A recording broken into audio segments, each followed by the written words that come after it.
Halaman web modern tidak hanya memuat HTML dari server kamu.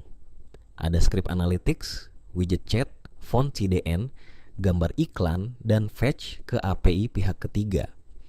Tanpa aturan, browser akan menjalankan apapun yang halamanmu izinkan dimuat. Content Security Policy atau CSP adalah header HTTP yang memberitahu browser sumber mana yang boleh dieksekusi, dimuat, atau dihubungi. CSP bukan firewall di server. Ini kebijakan yang dibaca browser setiap kali merender halaman. Kalau sebuah script melanggar policy, browser memblokirnya. Sering terlihat di konsol sebagai violation, bukan sebagai error PHP atau node di backend. Cara paling umum mengirim CSP, Header Content Security Policy, pada response HTML. Bisa juga meta tag, tetapi header lebih fleksibel untuk seluruh situs dan lebih mudah dirotasi. Bayangkan browser sebagai penjaga gerbang. Setiap permintaan resource, script, style, gambar, koneksi WebSocket dicek ke daftar izin.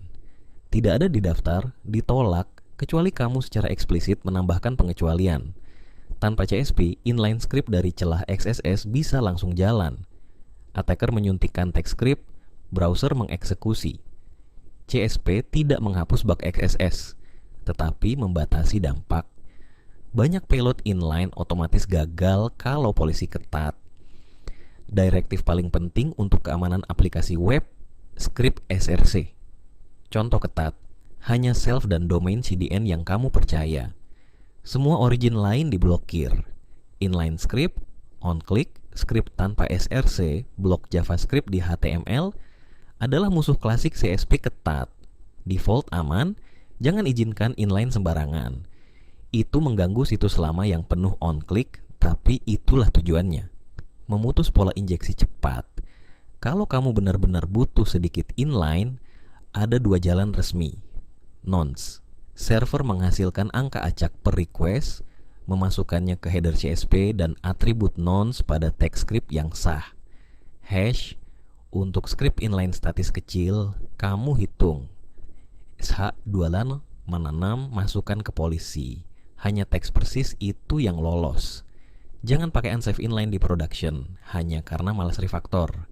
Itu seperti memasang gembok lalu meninggalkan kunci di depan pintu. Direktif lain sering dipakai bersama script SRC. Style SRC mengontrol CSS inline dan sumber style sheet. AMG SRC membatasi dari mana gambar boleh dimuat. Connect SRC mengatur fetch, XHR, dan WebSocket. Penting agar data tidak bocor ke domain penyerang. Frame Ancestors melindungi dari clickjacking.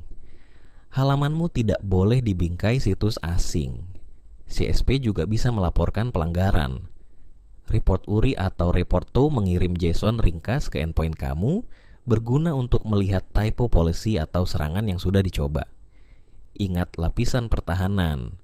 Encode output tetap wajib untuk XSS. CSP menambah pagar eksekusi. HTTP only melindungi cookie. Same site membantu CSRF. Tidak ada satu header yang menggantikan semuanya. Kesalahan umum: copy paste policy dari tutorial tanpa memahami, lalu unsafe eval untuk library lama, atau melupakan connect SRC sehingga aplikasi diam di production. Uji di staging, pantau violation report, perketat bertahap. Ringkas, CSP memberi browser daftar izin untuk resource dan eksekusi script. Script SRC plus larangan inline sembarangan adalah inti mitigasi XSS modern. Nonce atau hash untuk pengecualian terkontrol. Laporkan violation, jangan andalkan unsafe inline. Kalau penjelasan ini membantu, like dan subscribe. Komentar, mau kupas sub-resource integrity atau hardening header lain seperti HSTS. Terima kasih sudah nonton.